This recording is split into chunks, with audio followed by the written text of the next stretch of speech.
Okay, so this is from his Lectura Romana. This is my translation.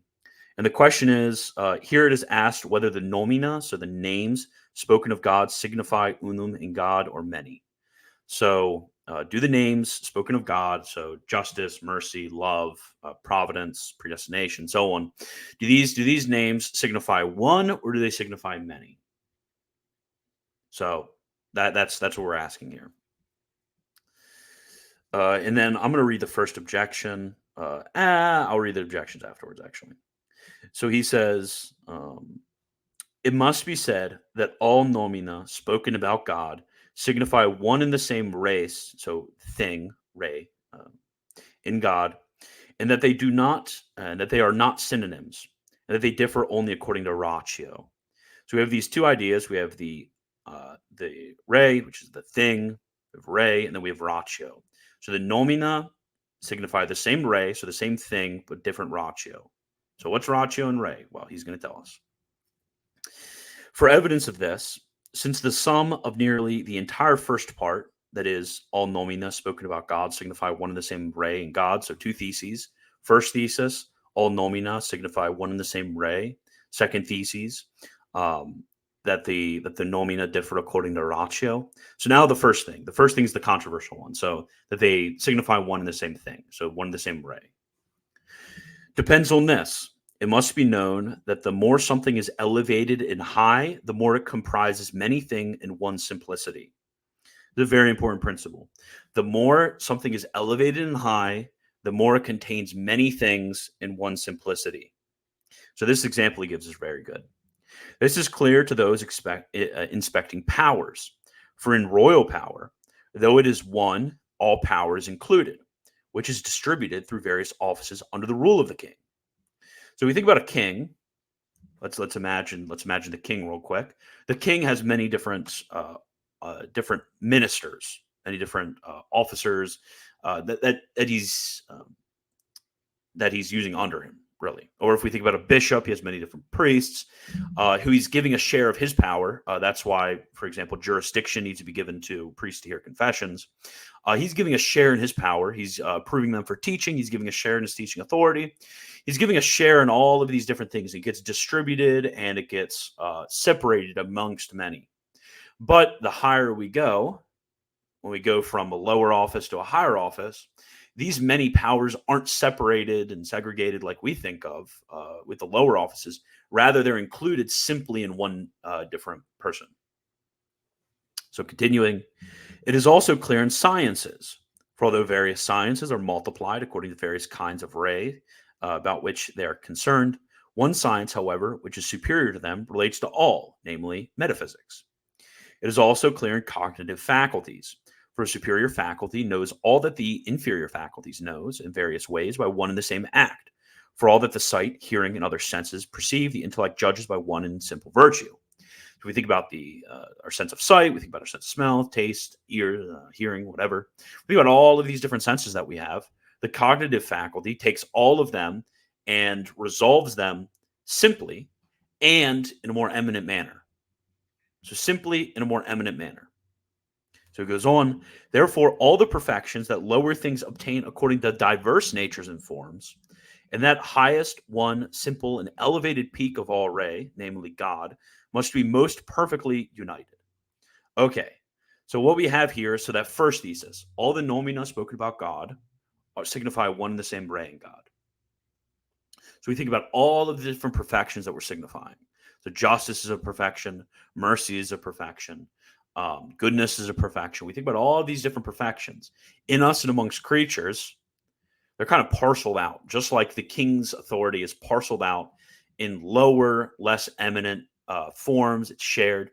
But when we go up to the king, it's shared in one person and in a supreme and highest and simple manner, because it's just one person who has it. And it's just the kingly power that has it. None of them have the kingly power. They only have a certain reflection and a certain participation in the kingly power. So when we think about the divine perfection, our justice, goodness, mercy, etc., all of those are a certain share and participation in the divine perfection, but none of them perfectly reflect the divine perfection.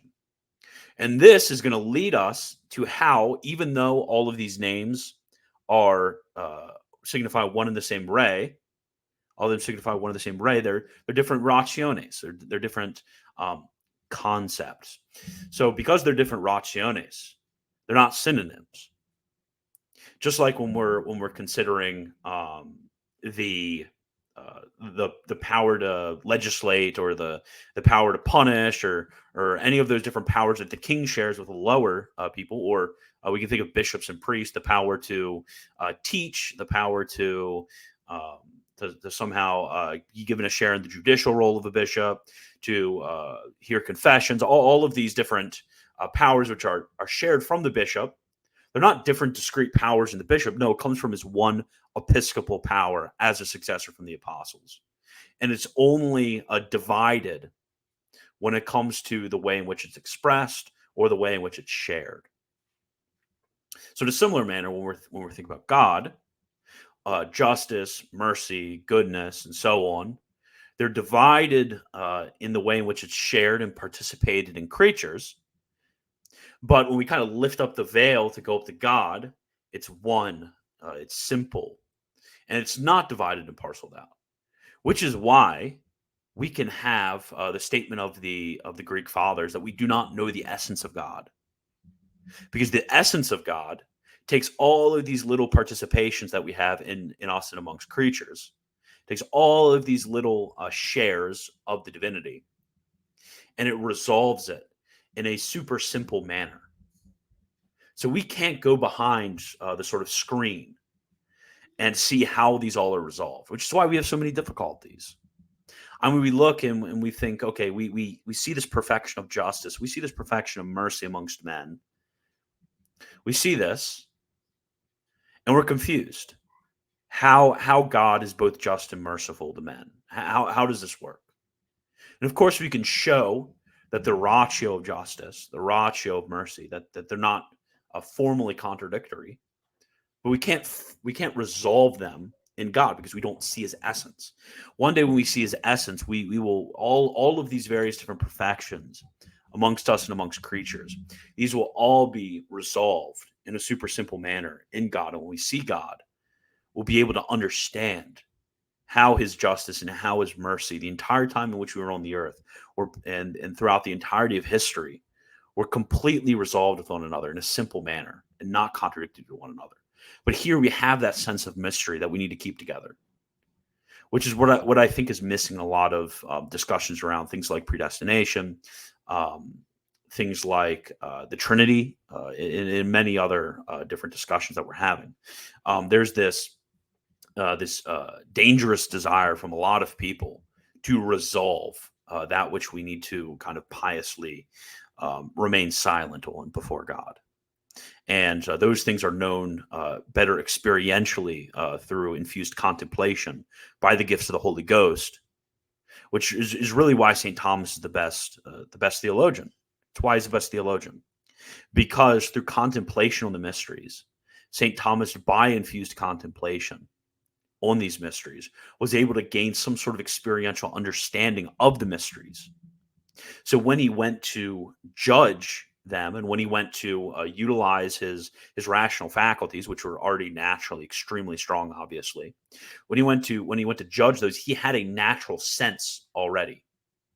So he kept two things that can be separated. He kept them together in a perfect manner. That is, and St. Thomas talks about this in Summa Theologica Q1. He talks about this right at the beginning. In one of the replies to the objections, but we speak about wisdom in the one sense of judging, and then the other sense of the sort of sense that we have, kind of this sort of implicit pool that we have, a sort of implicit virtue that's something that we kind of it's kind of like a taste or a savor that we have when we interact with something. You've definitely met people like this before. It's usually referred to as genius. The person is just able to kind of have this sort of snap of the mind and a breakthrough. St. Thomas, due to his contemplation of the mysteries, had that, and then also had the powers to judge as well through his natural intellectual powers. But anyways, after that brief tangent, now how do they differ in ratio? So they signify one and the same ray. So how do these nomina, these names, differ in ratio? He's going to say, for God, by his goodness, wanted to communicate such perfection, which in himself is all encompassing and simple, to creatures according to their capacity. Notice, when you have limited subject, it's stupid to think when we have limited subjects, whether limited intellectual subjects or limited subjects of creation, that they're going to be able to resolve perfectly any one of these names that we speak of God. They're not going to encompass all of his perfection. Rather, his perfection is going to be divided amongst them. Just like the episcopal perfection of power is divided amongst the priests. You think of it like that. And therefore, since no creature exceeds the determined measure of its nature and its perfection, that which is united and simple in God is found multifaceted and diverse in creatures. But our intellect, since it is insufficient to grasp the divine essence itself, rises to its knowledge from created things that are with us. However, we cannot name something unless we understand it, since nomina are signs of intellections. We cannot name God except from perfections found in such created things. And since these perfections in these things are multiple, it was necessary to impose many nomina on God, by which we'd manifest the diverse conceptions that our intellect conceives about God, which in God are one. So it's the fact that our intellectual conceptions are many. Our intellectual conceptions are many.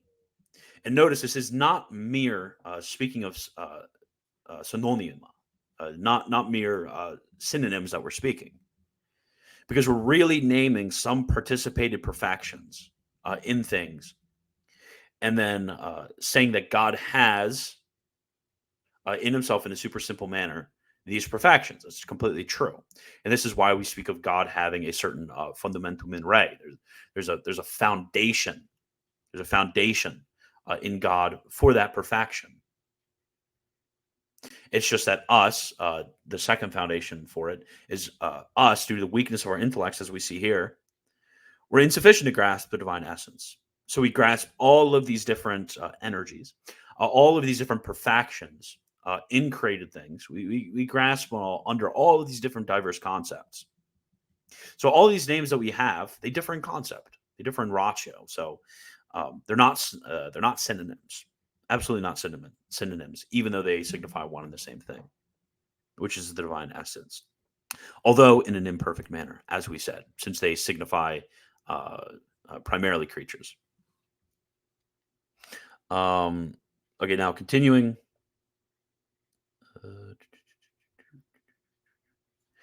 And since these perfections in these things are multiple, it was necessary to impose many nomina on God, by which we would manifest the diverse conceptions that our intellect conceives about God, which in God are one.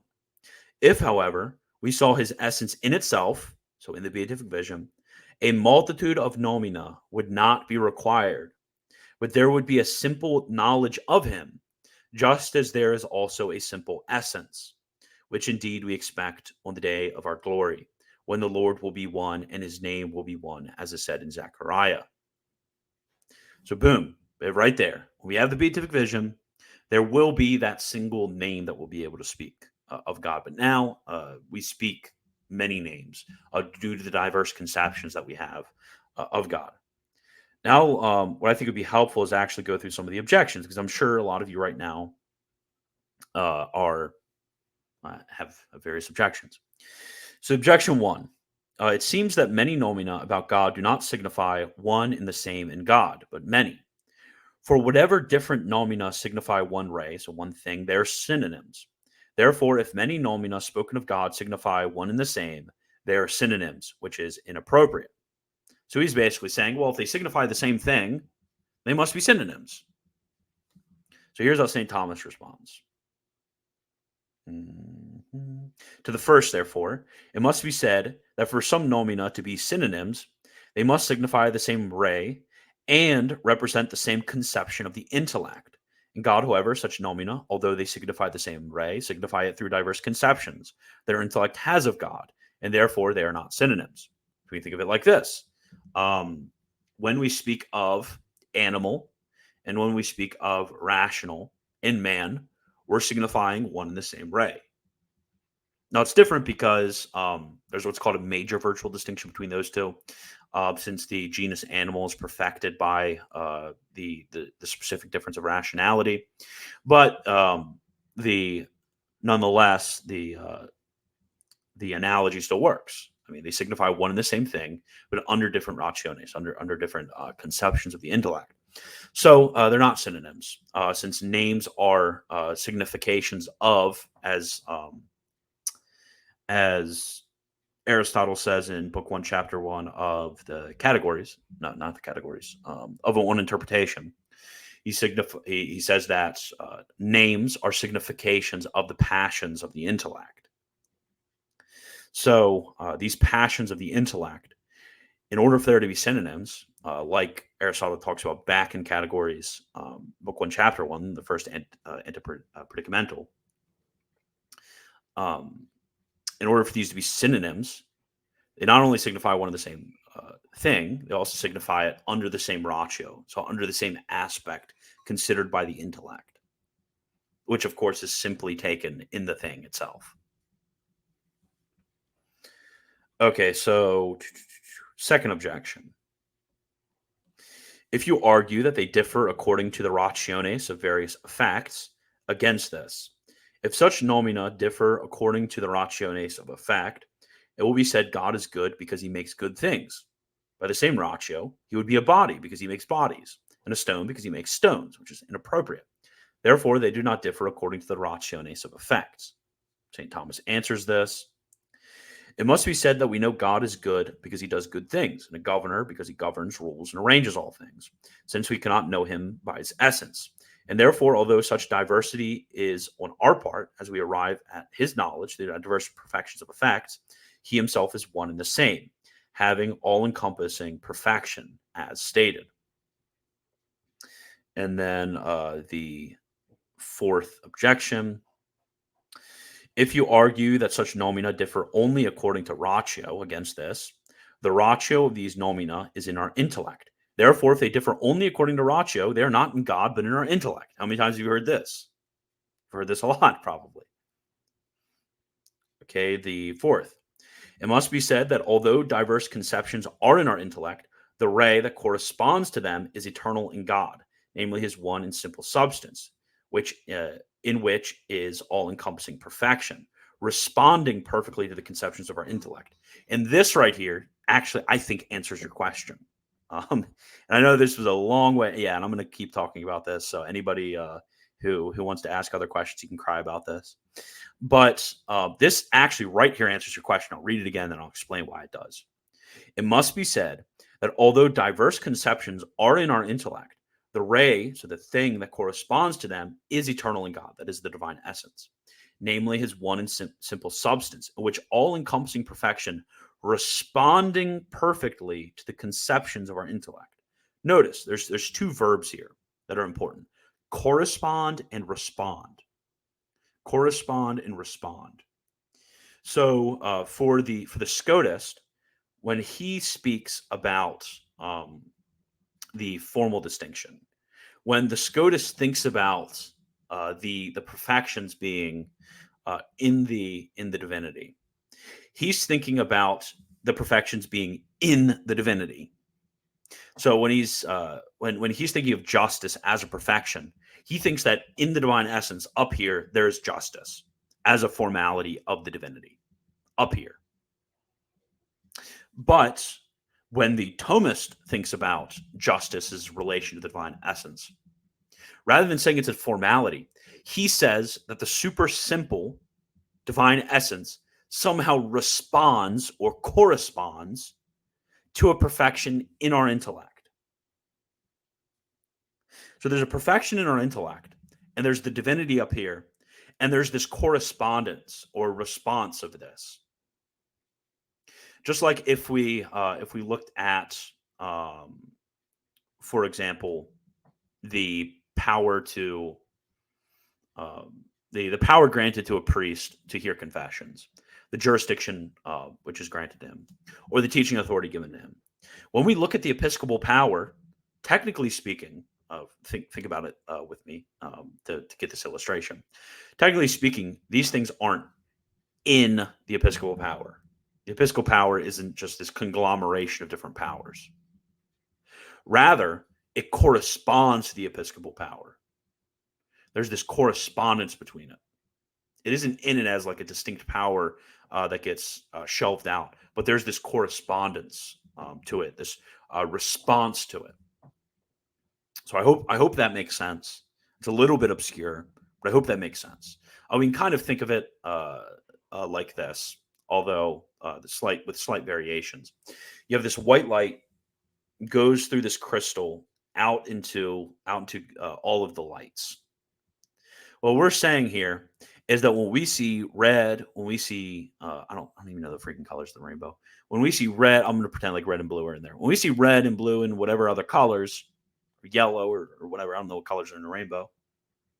We see all of these different colors. They somehow correspond to the perfection of the white light.